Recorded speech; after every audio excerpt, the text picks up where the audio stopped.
माझ्या मागचं हे जे सुंदर पेंटिंग आहे ते आपोआप हलू लागलं तर? आपल्यासोबत अनेकदा असं होतं की रात्रीच्या अंधारात जेव्हा आपण एखाद्या चित्राकडे टक लावून पाहत असतो तेव्हा ते चित्र आपोआप हलतंय असा भास आपल्याला होतो. पण तो खरोखर भास असतो का? आजची गोष्ट ही अशाच एका हलणाऱ्या पेंटिंगबद्दल आहे. ही गोष्ट आहे विलियम्सची. ऑक्सफर्डच्या संग्रहालयामध्ये तो वेगवेगळ्या पद्धतीच्या चित्रांना क्युरेट करणारा, त्यांना गोळा करणारा असा एक क्युरेटर होता.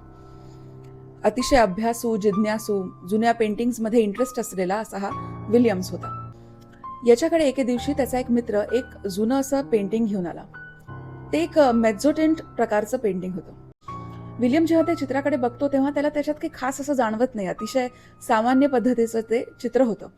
एक जुन्या पद्धतीचं इंग्लिश हाऊस, लाकडी घर, दुमजली असलेलं. घरासमोर एक प्रचंड भलं मोठं लॉन आणि लॉनला लागूनच जंगल सुरू होत होतं. असं हे चित्र होतं. विलियम्सने विचार केला की काही खास चित्र नाहीये, पण आपल्या संग्रहालयामध्ये तेवढीच आणखीन एका चित्राची भर पडेल, म्हणून त्याने ते चित्र विकत घेतलं आणि दुसऱ्या दिवशी संग्रहालयामध्ये लावायचं म्हणून तो स्वतःच्या घरी घेऊन गेला. रात्री त्याने ते भिंतीवरती लावलं आणि मग तो झोपी गेला. दुसऱ्या दिवशी जेव्हा विलियम्स उठला तेव्हा त्याचा मित्र बिंक्स हा त्याच्या भेटीला आला. त्यामुळे या चित्राबद्दल बिंक्सला काय वाटतं म्हणून त्याने त्याचं मत विचारण्यासाठी त्याला ते चित्र दाखवलं.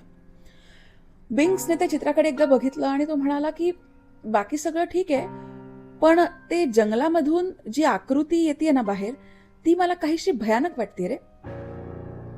बिंक्सची ही टिप्पणी ऐकून विलियम्स जरा चरकला. आकृती?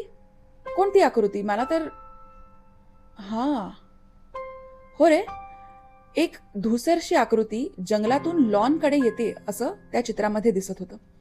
आता ती आकृती कोण आहे, कशाची आहे हे काहीच कळत नव्हतं. संपूर्णपणे काळी आकृती दिसत होती.